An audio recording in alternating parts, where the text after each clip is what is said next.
Okay, welcome back. I'm going to show you next how to put a post on, because some people aren't always sure with WordPress.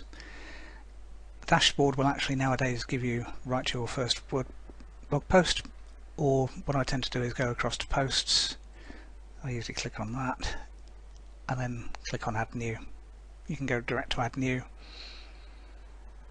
or it's up on that screen there, but they know that people find it. I'm going to move the screen across a bit so that you can maybe see, and I'll squash the screen down a bit so you can see what it is. Okay.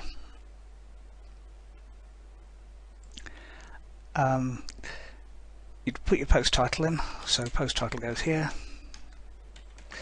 and then you need to put some text. And what I'm going to do is just put some Latin text in, just because it's easy to generate, because there's sites that do it, so bear with.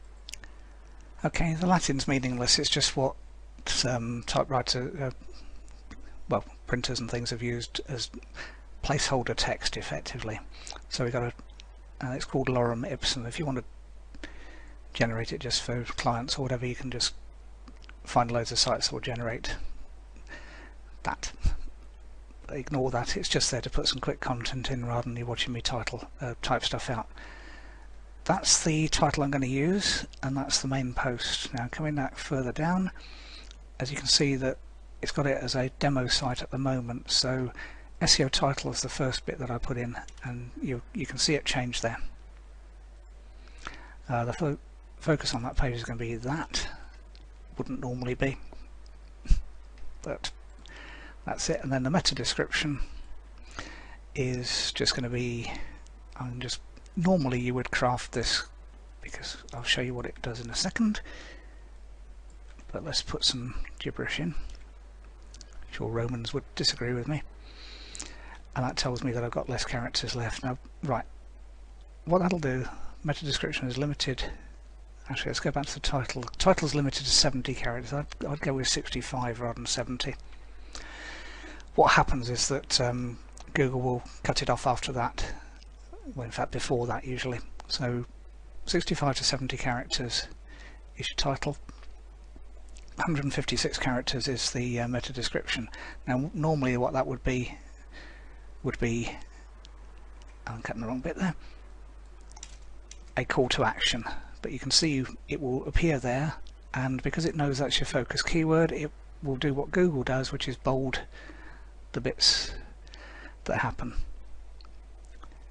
Once you're happy with that, you can either save as a draft, which I'm going to do, or you could have published. That's the next bit I'm going to talk about. If you remember, we set the permalink up, and that's a bit long, so I'm going to cut that down to size, change that. Up to you whether you do that or not, but if the URL goes on for too long, I find it a bit yucky. And then the power of Yoast is, once you've set all those, you can also do a page analysis. That says it's very difficult to read. That's because it's Latin. Yes, it would be. Keyword density is low because I haven't really done very much on that. There's no images. Page title is a bit short. Not got any outbound links, no subheadings. But the keyword phrase appears in the title, so you can see these change from red as warnings, amber as okayish, and green as fine. And you can follow through the recommendations as you see fit, really. Advanced, generally you wouldn't go into here. The defaults are fine. But what this means is you can go right the way down to page level and say, set the robots text, various meter tags on the page, so you can, if you want the whole page to be no follow, it can be useful if it's a link off to other sites you don't really care about.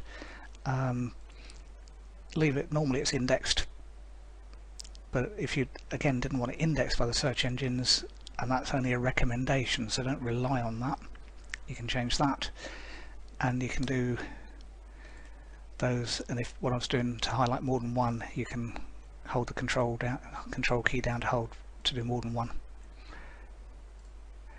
So none of those, including the site sitemap auto detect, which comes back to the settings we set earlier. Sitemap priority, do it automatically, because you're never going to do that. It's only a recommendation anyway. Google will totally ignore it. Canonical is something that basically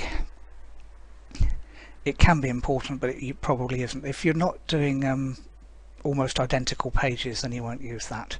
If you are, then just read up on it, because it's longer than I can explain in the video and most people won't need it.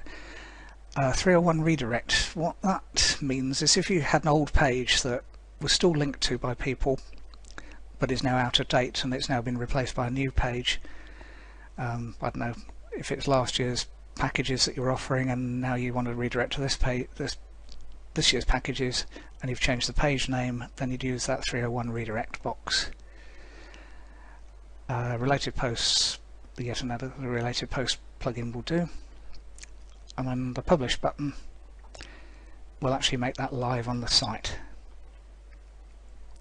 Sometimes takes a little while, but not very long usually. View post. There we have the first page on our site. A couple of other things you can do on that, but we'll show you those in next but one video.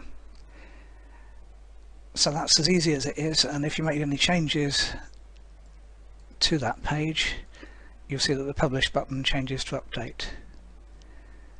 So we'll do a bit more on posts in the next video.